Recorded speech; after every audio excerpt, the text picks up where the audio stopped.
Look, I'm letting you off the hook this time. Just come back, and I'll pretend I didn't see anything. What is this guy talking about? He doesn't get it. Time to show him some hard truths. My name is Olivia, and I'm 32. I've been married to my husband Mason for a year now.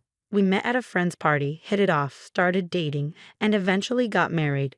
We're not getting any younger after all. Mason isn't the most exciting guy, but he's calm and steady. I thought we'd be together until we were old. We both work, so we don't have to worry about money. We got married without overthinking it.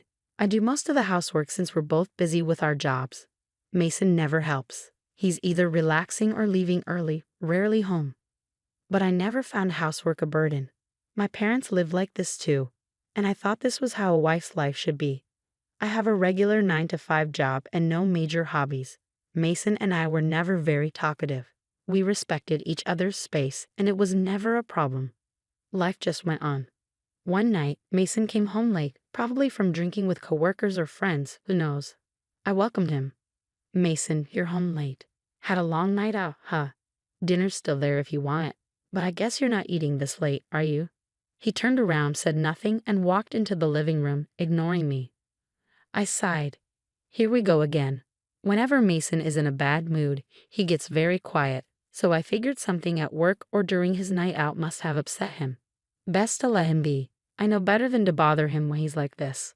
I felt his presence from the living room but shrugged it off and went to bed. He'd probably be back to his cheerful self by morning. It was the same old story, and I didn't give it a second thought. The next morning, while I was preparing breakfast, Mason came into the kitchen. Good morning, I greeted him cheerfully. Mason glanced at me, grabbed some milk from the fridge, and left without a word. I was a bit surprised by his coldness. It wasn't like him. He still seemed to be in a bad mood. I never thought I'd see the day when he would act like this. We both valued our independence and space. I hadn't tried to talk to Mason directly, so I decided to wait and see. I continued preparing lunch boxes for both Mason and myself. However, things didn't go back to normal that easily. Mason remained distant the following night and the day after. At this point, I was genuinely concerned. Days turned into weeks, and Mason continued to give me the silent treatment.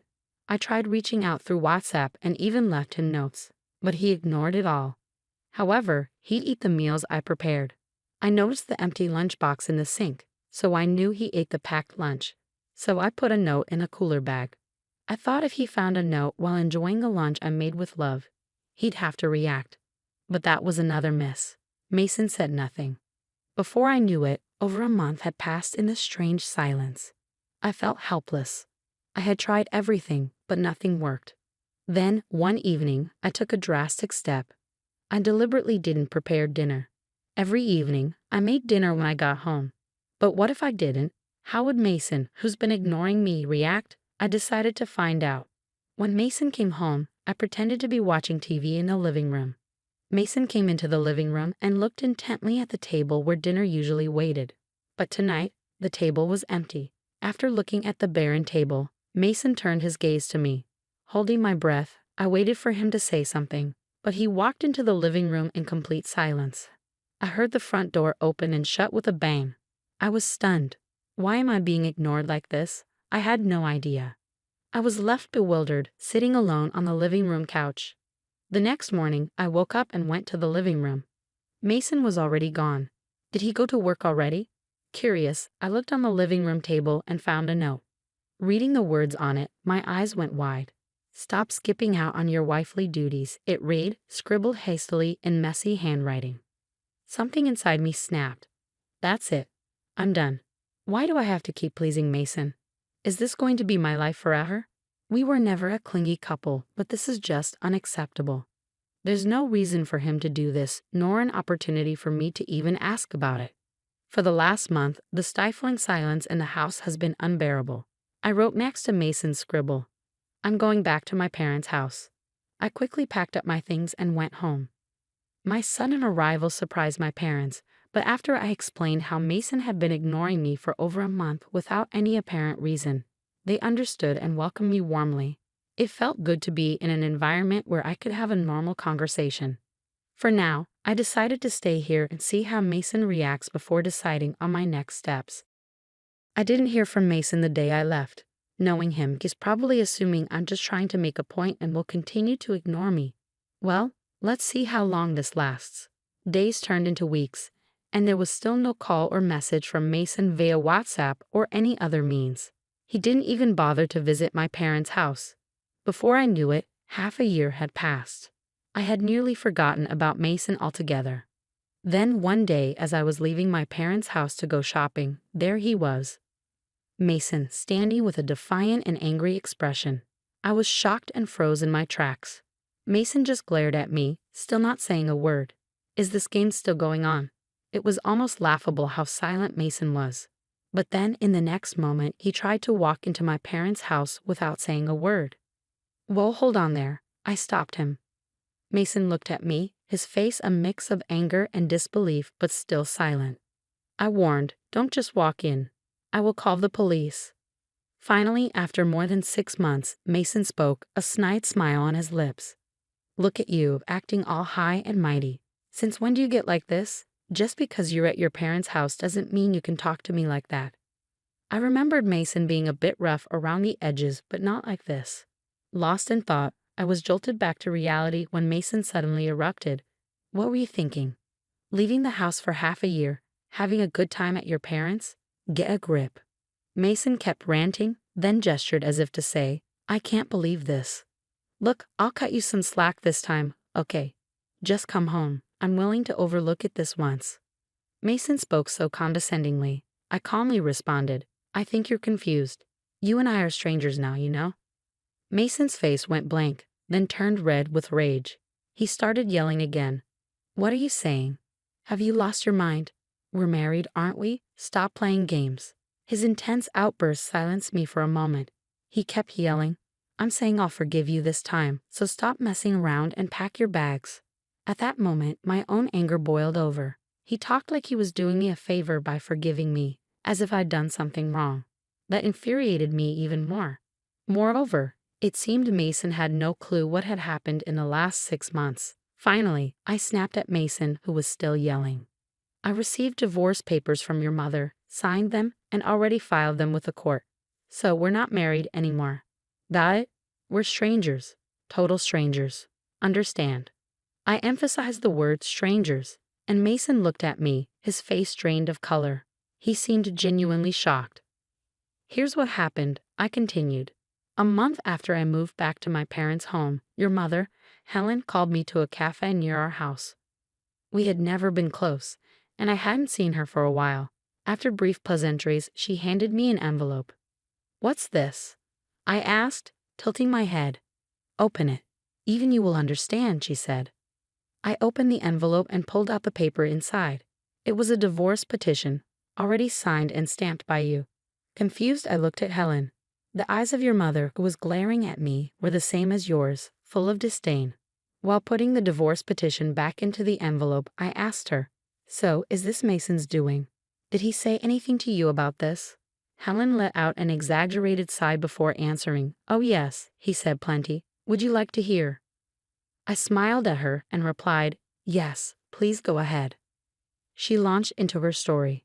According to her, Mason had been bad-mouthing me for a while now, saying that I was a useless and incompetent wife who stopped doing any housework after we got married, that I quit my job and lazed around at home all day, and that whenever something didn't go my way, I would run back to my parents and act like a spoiled child.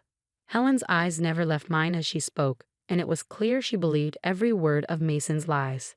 There was no point in arguing with her, I thought. When she was done talking, Helen finally asked, So what are you going to do? Not that I want to meddle, but you're being pretty awful, you know. By the time I walked out of that cafe, my mind was made up. I smiled and told her, if he wants a divorce, then that's what he'll get. Helen glared at me one last time, slapped some money on the table for her share, and walked out of the cafe. I went straight to my parents' house, signed the divorce papers, and submitted them to the court the very next day. While I was explaining all of this, Mason's face turned increasingly pale. It seemed he hadn't been informed by Helen at all. But honestly, I didn't care. After all, I had already trusted Helen with the signed divorce papers. Mason must have had the same idea in mind, I figured. Once I finished telling my side, Mason blurted out in a panic, No, You've got it all wrong. I only filled out those divorce papers to keep my mom off my back. I never intended to submit them. They're invalid. Panicked or just confused, he started making no sense. Besides, you're the one who will suffer if we divorce. So let's go to the court right now and have them withdrawn. I gave Mason a cold stare, then tilted my head. Why would it be a problem for me if we got divorced? Mason suddenly grinned as if he had won.